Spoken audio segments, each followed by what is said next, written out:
Welcome to the Wake Up Now podcast with Darnell Johnson III.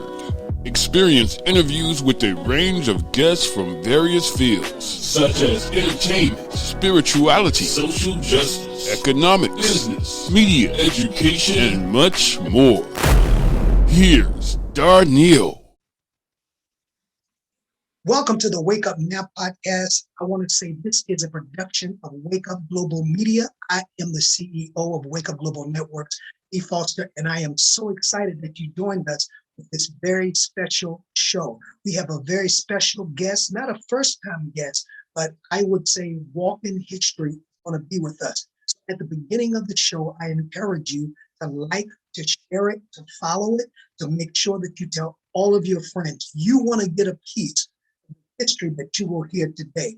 Wake Up Global Networks is a nonprofit business solutions-oriented business. And our motto is making life better for everyone. That's what we strive to do in various ways. And also strengthening families, strengthening and empowering families. We encourage you to follow us on all of our social media platforms. That's social media, Twitter, Facebook, WGNINC,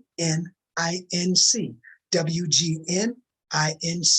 On our Instagram, which is our media platform, you'll see all of our shows.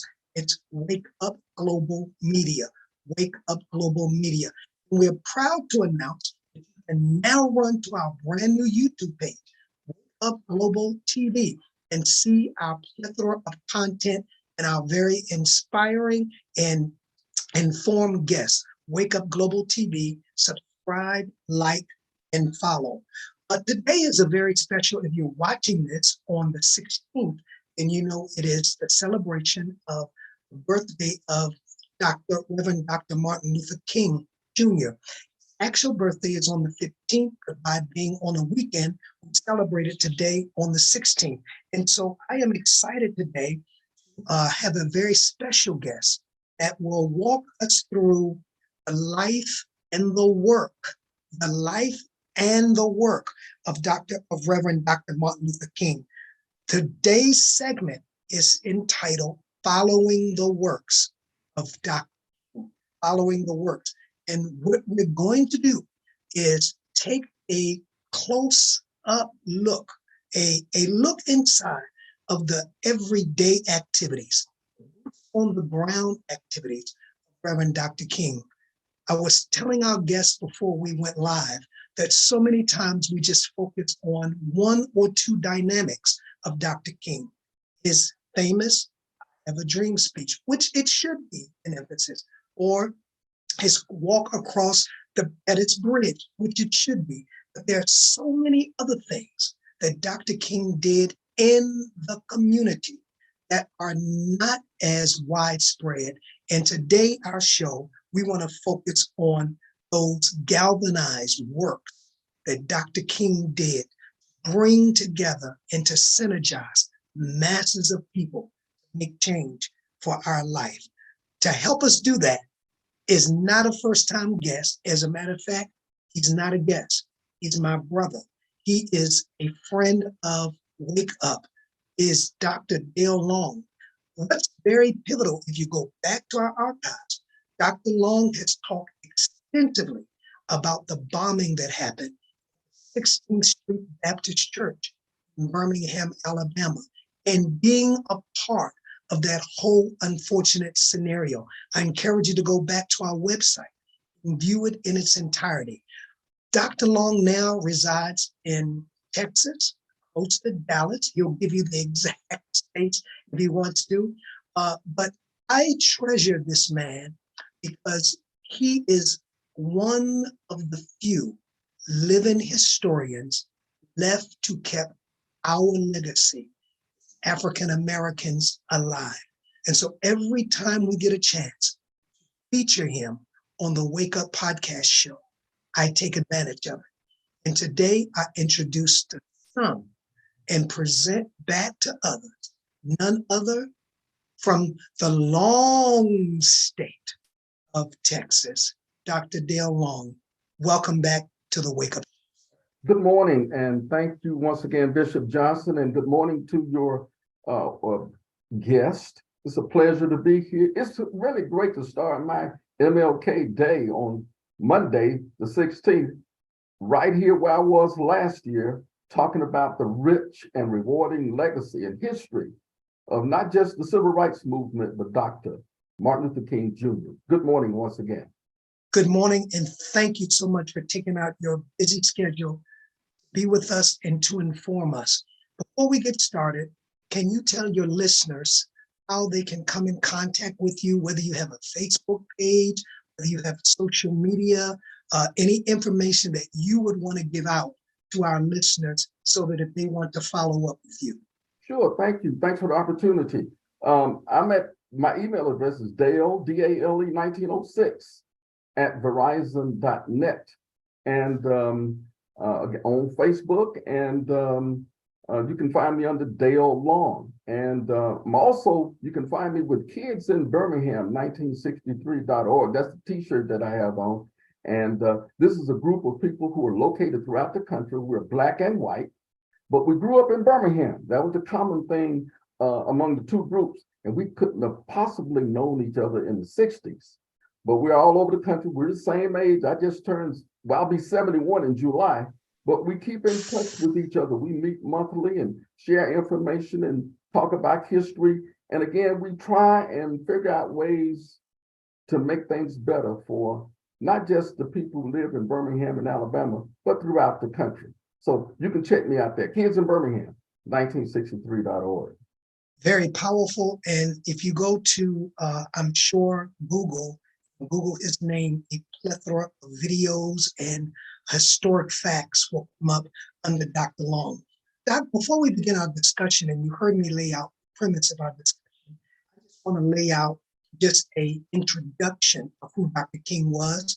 And then, as you and I always do, we prepare the runway and we'll fly as high and as long as you have time for today. But for those of you that are listening, we're celebrating again the birthday of Reverend Dr. Martin Luther King. And I just want to lay out some facts that we will build upon in this conversation. For the record, Dr. King was born Michael. The people don't know that. And his name was changed to Martin Luther. And to me, it is a resemblance of the Martin Luther who started the Reformation. Of course, many know that broke off from Catholicism and wrote the 95th Theses.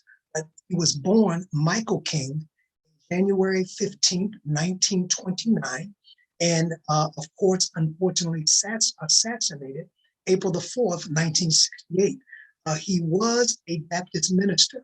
As a matter of fact, he hailed from a legacy of ministers and was one of the most prominent leaders in the civil rights movement from 1955 until 1968. His early activist moves were, and this is what we're going to focus in, because as I said before, we don't focus in on the seed that caused the fruit, but he was an advocate for nonviolence, civil disobedience, inspired through his Christian beliefs. He was very inspired by Mahatma Gandhi. He targeted nonviolence, Jim Crow laws, and other forms of discrimination. King participated and led marches for the right to vote, desegregation, labor laws, and other civil rights. He oversaw, and we're going to talk about this in detail, the 1955 Montgomery bus boycott, and became the first president of what we call SCLC. He led an unsuccessful Albany movement in Albany, Georgia, and helped organize some of the nonviolent 1963 protests in Birmingham, Alabama. He was a leader in, as everyone knows, the 1963 March on Washington, where he delivered his famous I Have a Dream. And then finally, and these are some of the works that we're going to speak about today. He was pivotal in legislation gains in the Civil Rights Act 1964, Voting Rights Act in 1965, Fair Housing Act of 1960. Here to help us take a look into these various movements that cause equality, especially African Americans, Dr. Dale Long. Doc, so you heard me read many of the works, and a lot of his works took place right in your backyard as a native of Birmingham, Alabama. Talk about, and we were talking about this, and I said, Doc, we need to save this for the recording, it's so rich. How did Dr. King end up spending as much time in Birmingham on the civil rights era as he did? What brought him to Birmingham? Well, the Brown versus Board of Education, the pivotal Supreme Court decision that took place in '54, basically desegregated schools throughout the country, made it unlawful to have segregated schools, but not so in the state of Alabama, and of course, including Birmingham. They had what they call states' rights. They didn't care too much about what went on at the federal level when it came to social issues like school desegregation and integration of facilities and you name it. They wanted to keep things the way they were. So there were those in Birmingham who wanted to go after that hesitancy from Birmingham to do what was right. And so Reverend Fred Shuttlesworth, who was a minister in Birmingham, tried several times to enroll his daughter in the Phillips High School. It's a white school in Birmingham. Of course, again, by law, she should have had the right to go to school there.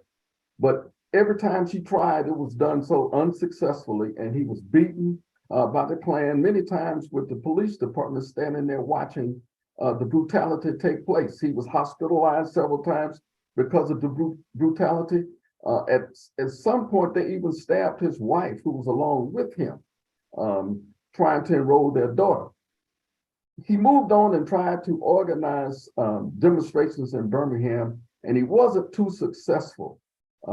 He started attempting to do sit-ins and demonstrations downtown, little marches that he would organize, but he felt that should have been a lot broader part of the community that did that. So somebody said, well, look, why don't you have a discussion with Dr. King and see, can you get him to come to Birmingham?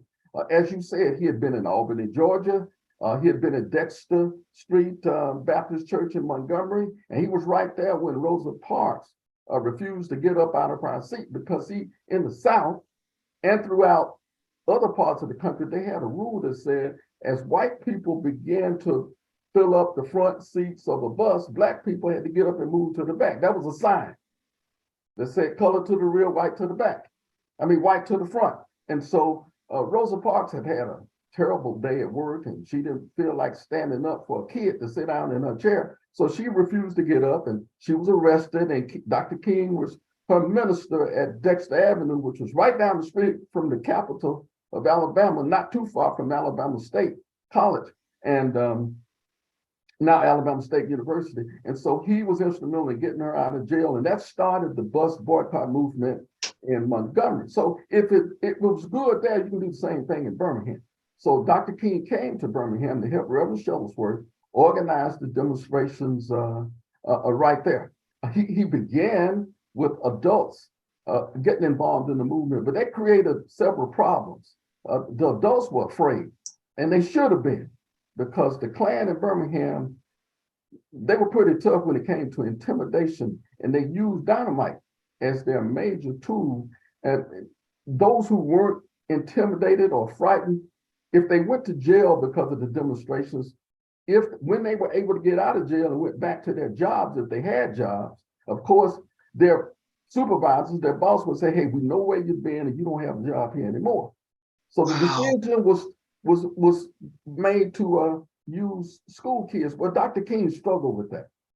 He struggled with that because he was well aware of the brutality that the Birmingham Police Department and the Klan would dish out. And so he just didn't want to get a kid hurt or killed.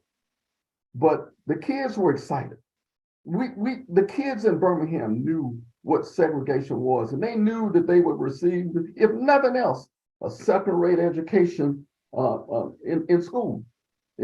For example, I never used a brand new microscope in high school.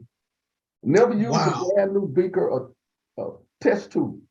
All of our books were second-handed. And when the white kids who used the books first knew that they would get new books, they wrote little messages to who they knew would have received the books next, us. and the messages weren't too pleasant. Same thing with the furniture. When you had your little desk connected to the chairs and the compartment where you place your book under it, when they got new furniture and they knew where the old furniture was going, we had clear messages on what they thought about us. That was something that Black kids had to endure. You know, the story goes that when high school football teams would receive, Black high school football teams would receive new helmets.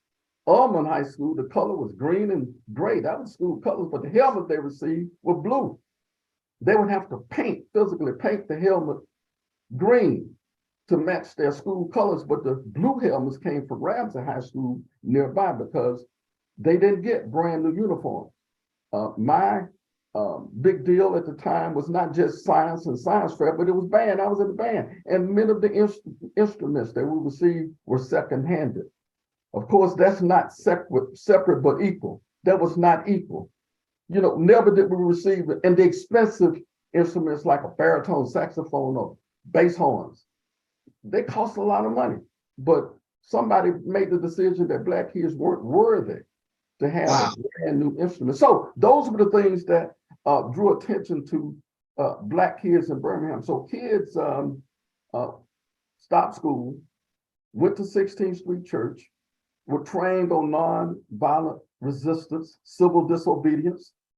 They were told that if you spat upon or hit or struck, you couldn't fight back. If you had weapons in your pocket, even something as simple as a fingernail file, you could not take them with you. And they passed a box around. You got stuff, knife or something, drop it in the box. And kids became the focal point for demonstrations in Birmingham, and they was loaded into jails and loaded into school buses that took them out to the fairgrounds when jails were filled. Now, you know, 16th Street Church had been threatened many times, as was other attorneys and other people who chose to get involved in the civil rights movement. We knew what was out there. Many times the men of the church, when they got home from their jobs, they would have to sit in front of the church armed in order to protect it because the police department would not do it. So it was commonplace to receive threats. And so Dr. King brought in his lieutenants, brought in Reverend Bevel and Abernathy to assist him in doing things in Birmingham. And they didn't always agree with the local minister, Reverend Shuttlesworth, but at some point they reached a happy medium that became known as the Children's Movement in Birmingham. Doc, let me ask you this. You talked about Dr. King brought his troops into Birmingham. What was it like? If you can go back, I know you were just a little boy then, but what was it like when Dr. King and his lieutenants came in? What would a normal day be like? Were you ever able to observe what their normal day would be and how they planned and how? But give us an insight of, say, Dr. King arrived in Birmingham this morning. What would usually be the agenda for his stay there in Birmingham? You know, I'm glad you asked that question. One significant thing is that Dr. King had a brother in Birmingham already. His younger brother, Reverend A.D. King, pastored the church over in Ensley, suburb of Birmingham. And I was fortunate enough to be best friends with his sons, Al and Derek. Al was my age, Derek was my brother Kenneth's age, so we were best buddies. So we heard about the movement directly from them. The other significant part of it is the A.G. Gaston Motel, which was located a block from 16th Street Church, across the street from Kelly Ingram Park, right basically downtown Birmingham. And this was a area owned by a Black millionaire, Dr. A.G. Gaston, who owned a bank and a drugstore and the motel. And my dad was one of the managers there. And so many times Dr. King would stay at the A.G. Gaston Motel. His lieutenants would stay there too. And many of the strategy meetings that took place in Birmingham and press conferences took place right on the campus of the A.G. Gaston Motel a block away. Now, because my dad was there, he would bring home some of the people for dinner every now and then at our home so we could get to meet them. So I had the chance to meet Reverend Bevel and many of the other folk who were there with Dr. King. They were there to help him organize. They were there to help him strategize the things that needed to happen. And the unique thing about Dr. King, and don't miss this was way before social media, but Dr. King, and the thing that really excited me about him was not just his oratory, but his ability to use and understand how media works. See, talk about that. Yeah, talk about that. Demonstrations would take place typically at 9:30 in the morning. Whatever directions that needed to be done was done between, say, 8 o'clock and 9 o'clock. But he wanted boots on the ground. He wanted people coming down the steps at 16th Street Church. And the idea was to go across the street to Kelly Ingram Park. And on the other side of the park was the government center. That's where City Hall was, and the Jefferson County Courthouse. And they just wanted to go over there, kneel and pray and come back. But inevitably, they would never make it over to the government center because the police would be waiting on them in the park. And it started off with billy clubs. Then they brought in the attack dogs. And then Bull Connor, who was the director of the Department of Safety or something for Birmingham, but that meant police and fire. He even used the Birmingham Fire Department to come in with fire hoses and train fire cannons of water on in many cases, young babies who were there demonstrating. And so, my parents, I begged my folks to let me go. Because again, I was hearing about the movement straight from Al, and I was seeing what was going on in Birmingham, and I was watching on television. See, because when Dr. King had those demonstrations, the journalists and photographers who were in Birmingham from around the country, in some cases around the world, would take their film straight to the airport, put it on the plane, and then everybody throughout the world was able to see it on the Huntley Brinkley report that came on 5 o'clock. And one of the significant elements of the civil rights movement is for the world to see what was going on and the brutality that took place so that they could understand why it was important for Dr. King to be in Birmingham and to understand how important the movement was. Because if you've seen that film, and I'm sure many of your viewers have done so, it's hard to see. It's hard to see, but that's American history. This is what took place in this country. And it was so important for Dr. King to be there to organize the people in Birmingham. And as a result of kids being arrested, in many cases, they were threatened to be expelled from school. None of the high school graduating classes had proms. Oh, everywhere in the world that they could punish people in Birmingham, they did it. But without Dr. King, there would not have been a successful civil rights movement in Birmingham. Let me ask you this. This is some great information and insight. Did Dr. King, how was his relationship? Because we often say, those of us that are in media, that the media, the press make you, or many times spin on the story, depending on how often the story is run. What would you say was the relationship? I heard you say that Dr. King was a master strategist when it came to using the press to get the message out. So was the press during that time, would you say, pro-King or anti-King? Or what's your thoughts on that? Well, the job of the press is to disseminate news. And of course, Dr. King being in Birmingham was news, whether they agreed with him or not. Now, the key thing was the photographers and journalists who came to Birmingham weren't welcomed at the Tutwiler Hotel or the Holiday Inn or Ramada Inn or the White hotels. Many of them had to stay at the A.G. Gaston Motel because they weren't welcomed anywhere else. See, because who would want the dirty laundry of Birmingham at the time to be aired out all over the world? There's a story that there was a delegation of Birmingham that was in, I think, China, at a Rotary Club meeting, and they were there to not just hang out with the Rotary members, but to talk about business in Birmingham. Because see, Birmingham was a big iron and steel city, and when the people were able to see the brutality and the discrimination going on in Birmingham, they brought that question to the floor and say, well, what? Explain to us what's going on in Birmingham as to why Black people, people of color, are treated so bad there. And that was a tough question for the delegation to answer. But the key was they had seen it on worldwide news. See? And so it became an economic situation. And of course, you know, in this country, money talks. So when you disturb economics, the other part of it is if there were demonstrations going on in Birmingham, downtown Birmingham, and back then they didn't have the malls that they have now. So all of the department stores were in Birmingham. Well, who would want to come downtown to Birmingham, park your car and go into the Zits or Loveman's or Blacks, one of the department stores, and buy new dresses for their kids to wear Easter Sunday, for example? Couldn't do that because the demonstrations were going on and nobody wanted to bring their kids downtown. Nobody wanted to go into downtown Birmingham while that was going on because it was just not only hard to see, but they themselves felt that they would be threatened.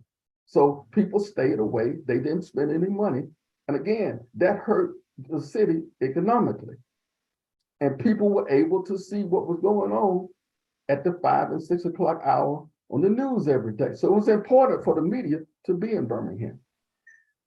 Why do you think that we have glamorized Dr. King more of being in the suites with the high-ups than him being in the streets with the common everyday work people? That one of the great things you bring to the show is that you saw him in both lights. You saw him with the high-ups negotiating with governors and mayors in Birmingham. Then you saw Dr. King. I think when we were talking about the show, you said Dr. King would often be in blue jeans, be in overalls. Talk a little bit about that. One of the elements of the movement in Birmingham was to boycott the stores. That meant if you couldn't work there as a clerk, of course you can get a job cleaning up, sweeping up, and washing windows and stuff. But if you couldn't be a clerk, handle the money, fit people into the clothing that they wanted to wear.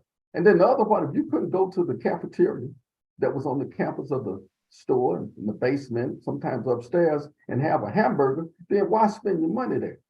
So one of the elements was, you know, don't buy it. Wear what you have. And so one of the ways that Dr. King and his lieutenants would illustrate that is they themselves would get rid of their suits and put on denim slacks and shirts and jackets and wear that as a way of saying it's all right not to wear your suit to church on Easter Sunday. As a matter of fact, Dr. King himself was arrested and placed into a paddy wagon, and in order to intimidate him, he was not incarcerated with the masses of people where he would be with his friends, but he was in a cell all by himself, solitary confinement. Now imagine being in jail in Birmingham, locked up in a cell by yourself, nobody watching but the police and the guards at the jail.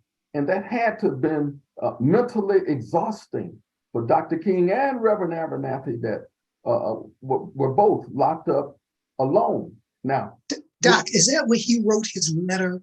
A letter from a Birmingham jail. Yes. Okay. I just want to get into that. The lawyers that would come, Reverend Dr. Shores, Attorney Shores, who lived around the corner from me, whose home was blown up at least twice that I can remember. That was one of Dr. King's attorneys, and he would come in and visit with him, you know, probably more so to make sure he was okay. But he brought in a newspaper, and the newspaper, there was a 2-page ad that was taken out by white ministers in Birmingham who claimed to be sympathetic to Dr. King and what he was trying to do, but they kept telling him, Dr. King, we know why you're here. Please consider waiting. Just wait a while. The demonstrations have been devastating to Birmingham, and the jails are filled, and the fairground is filled with people. There's nowhere else to even lock up people. Please wait. And Dr. King read that ad and decided to pen his famous essay, A Letter from a Birmingham Jail. So he took little pieces of paper, anything that he could use, and began to write the essay, and he would slip them to the attorneys who will take them to the secretary at SCLC and would record it little by little by little. And Doc, if we had the time, you're gonna have to do a show on just that piece, A Letter from a Birmingham Jail, because the essay essentially responded to the white ministers in Birmingham who said, wait. And Dr. King said, we can't wait, because we can't wait. wait Yes. means never. And so that was the prelude to his famous book, Why We Can't Wait. And you know what's interesting, Doc, now that we're there?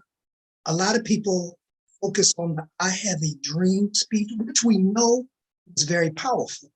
But to me and a lot of my colleagues, when we discuss this, it's that letter from the Birmingham jail that really reveals, in my opinion, the heart and the motive and the urgency that Dr. King had to make sure that everyone experienced liberation. And we do need to come back, because again, that's the humanity of Dr. King. That's what I wanted to talk about. That shows locked in a jail, writes a letter that I believe is one of his most powerful. And he wrote a lot of letters, but one of his most, he wrote Knock at Midnight.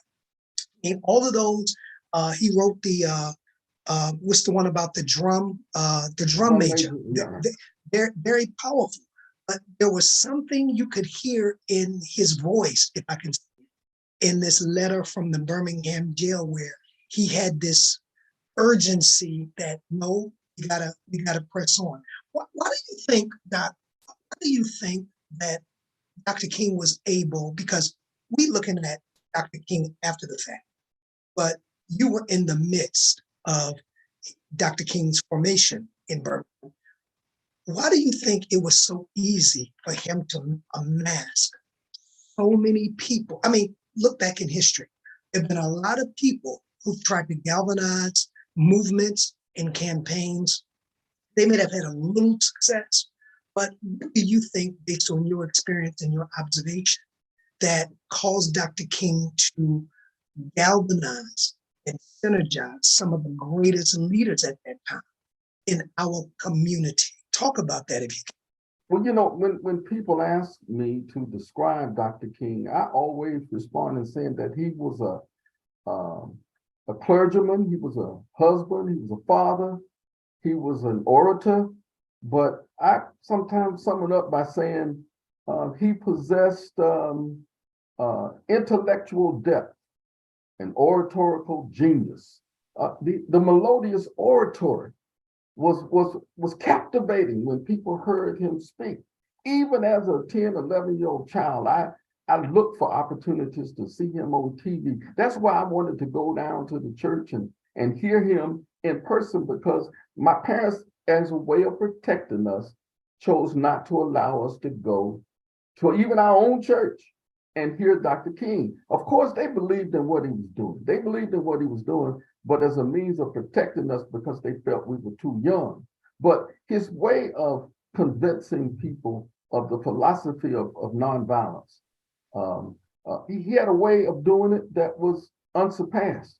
And his oratory was mind-boggling. And you know the story in the aftermath of the bombing, I had a chance to stand out in front of a church during the funerals. And we didn't say anything to each other, but just we were staring at each other. He was standing there next to the hearse as they were being loaded with the bodies of 3 of the 4 girls. And I was an 11-year-old boy standing there looking at him, amazed at what I saw. Because I'd seen him on TV and in Jet Magazine and Ebony. I'd heard his oratory on TV, but I'd never seen the man in person. I'd even been at Al and Derek's house. And their mother said, boys, y'all calm down and take that noise outside because Uncle Mel is in the bedroom trying to get some rest. And I couldn't believe that Dr. King was on the other side of the wall. I would hang around there as much as I could, hoping he'd come out so I could just get a chance to see him. And even at 10 years old, shake his hand because I knew he was he would be an icon in this country. But the other part of it, he was brave. He was the bravest man that I was ever became aware of because he knew what was going to happen in Birmingham. If you remember the day before his death, he talked about looking over the mountaintop. Yep. It's seeing the promised land. Yes. And so and he yes. knew what he was talking about. You mentioned boots on the ground and unions and stuff. He was in Montgomery because the people in Montgomery called him there because of the conditions of the sanitation workers. See, the story goes that the sanitation workers that oftentimes back in the day, you would see them hanging on the back of what we call garbage trucks. And they would hop off and put the garbage in and put the can back down and then grab hold to some sort of rack. Well, it rained in Memphis one day, and these guys were at the headquarters where they store the garbage trucks. It was pouring rain, but they could not go into the building. Black men were not allowed to go into the building where the drivers, usually white men, could go and get in out of the rain. So they would position themselves in the back of the garbage trucks. And when it stopped raining or started to slow down a little bit, one of the drivers came out, pressed the button, and these guys were killed instantly. Because the compressors that were designed to compress aluminum and metal cans and glass killed them instantly. What an awful and tragic way to die. And Dr. King came to Memphis at the urgency of the ministers and leaders in Birmingham to say, you got to do something about this. And it was there that he was at the Lorraine Motel, getting ready to go to a church in Memphis, singing those freedom songs, and I ain't gonna let nobody turn me around, and we shall overcome, you know the songs. And he was assassinated on the balcony as he was yelling down to one of the musicians, telling him what he wanted to hear played that night at the service that they were about to go to. So he was a people's people. He was a champion for people. He was a champion for people who may not have been as well educated as he was, but he was a God-sent man to the South, to Birmingham, to Memphis, to Atlanta, wherever he was, because he was just brilliant in organizing people. But he was out there in the trenches himself. And many times he was a target because when the A.G. Gaston Motel was bombed, I think it was May 12th or 13th, 1963, they blew up the A.G. Gaston Motel trying to get him, and he wasn't even there. They blew up his brother's home at the same time.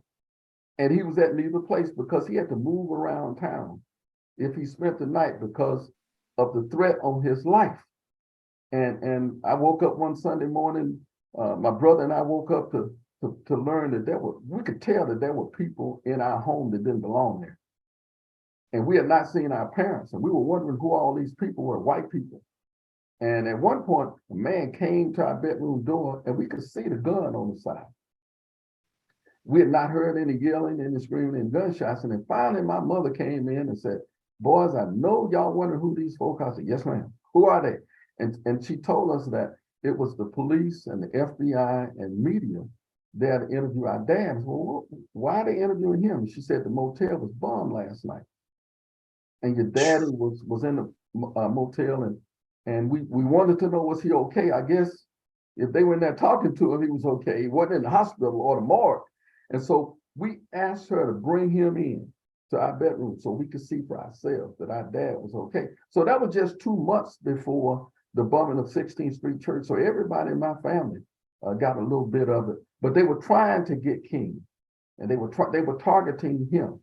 And so again, it was by right that he have a monument in Washington, D.C., along with other historic, the George Washington's, the Lincoln Memorial.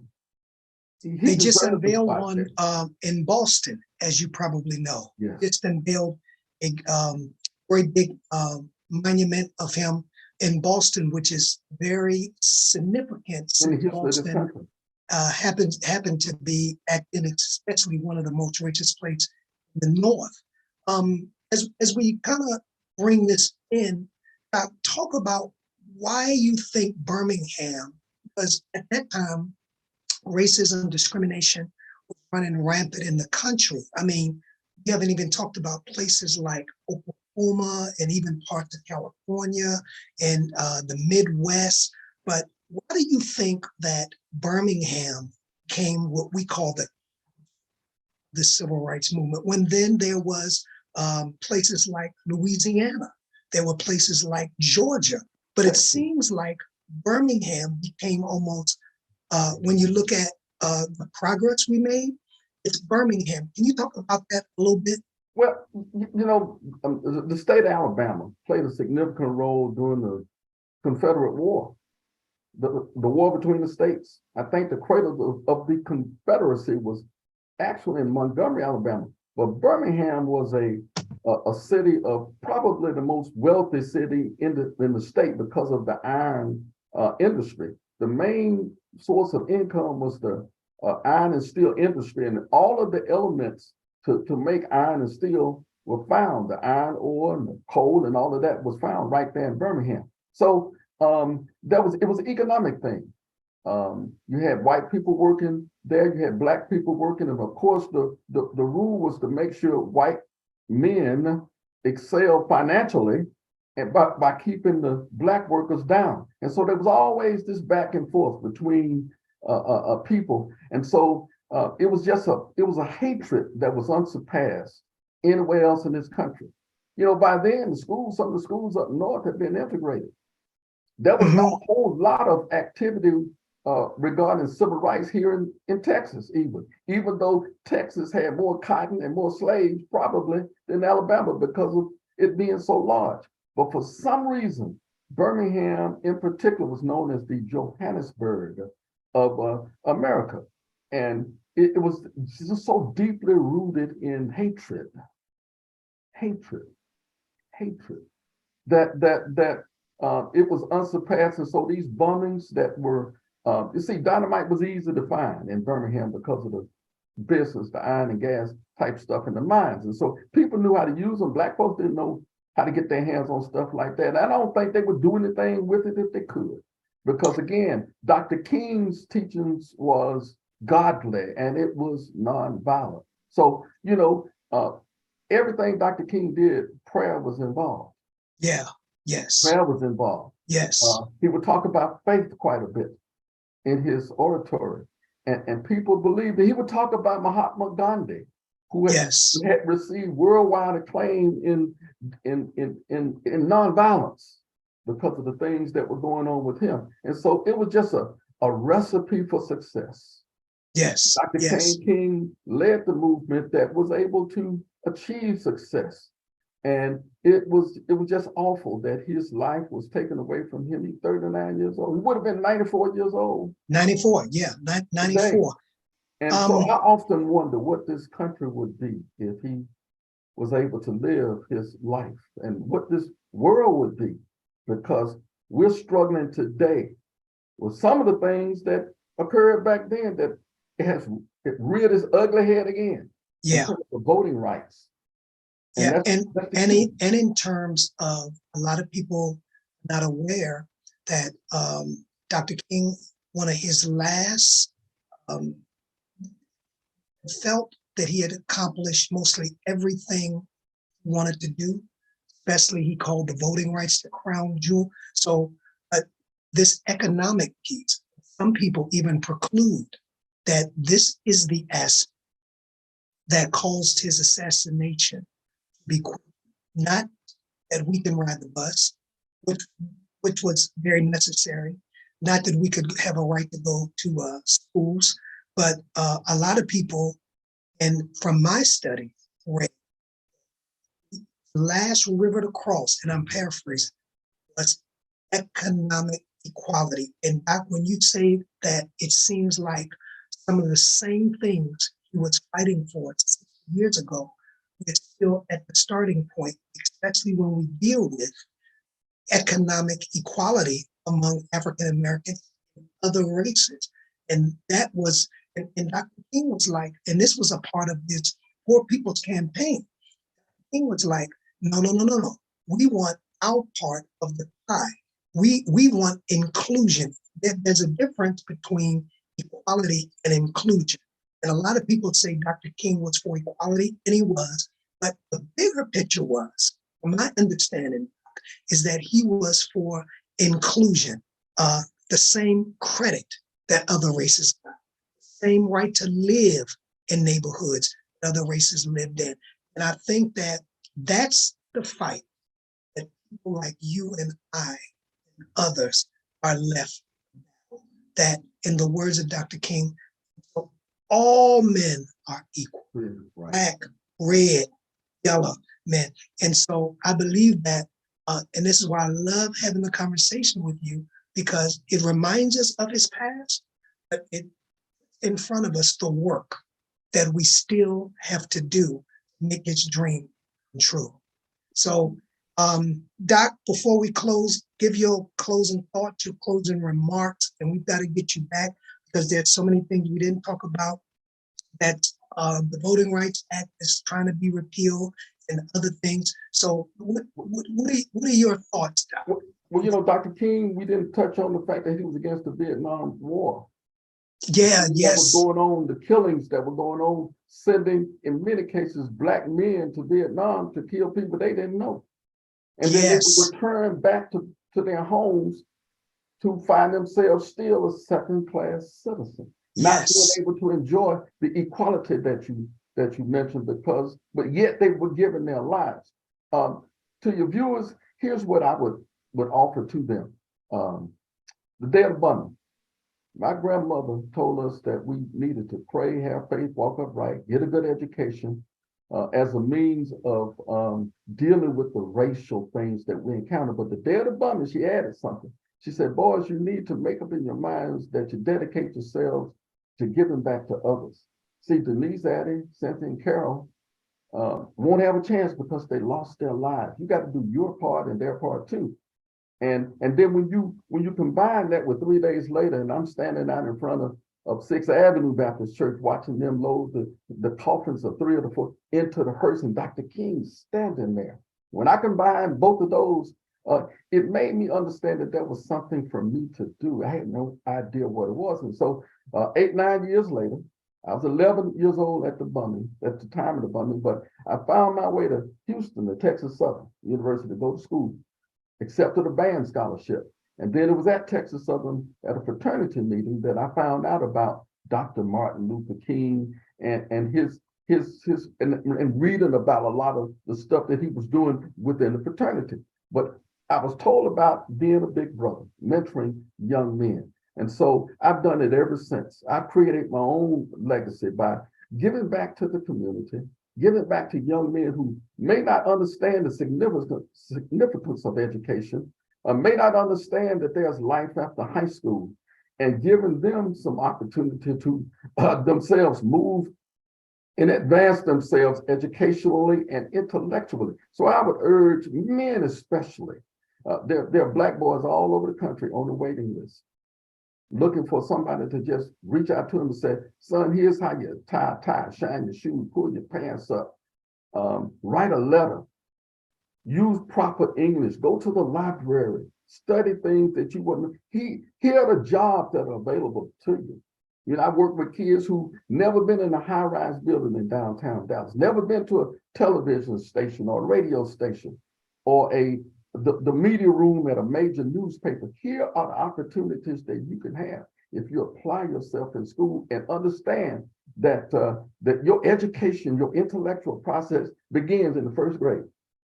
You can't stand to lose a day by staying at home. You got to be there and apply yourselves because you have to prepare yourself. Typically, you finish high school at 18. What about the rest of your life? If you're going to live to be 75, 80 years old, what you going to do with yourself? Who's going to take care of you then? Your mom and dad, that's not their job. It's going to be yours. That's right. So just get prepared and then not only provide for yourself and perhaps your families, but give back to the community because it's a continuum. We have to Yes. continue to find ways to encourage people to better themselves and to work together to make this country a better place to live. Thank you Well, again for listening. no, thank you. And as long as you are willing and as long as you can, several times a year, we are going to have you on our show. The information that you provide, invaluable. And I think, I don't know, and I know a lot of people like you, how many living legends are left in our community who not read it in a textbook only, but experienced and had hands-on, first close-up knowledge, workings, Dr. King, the civil rights movement, evolution of Black people being equal, inclusive. So we want you to know that we appreciate more than words can say. We thank God for you being planted in the life of Wake Up in myself.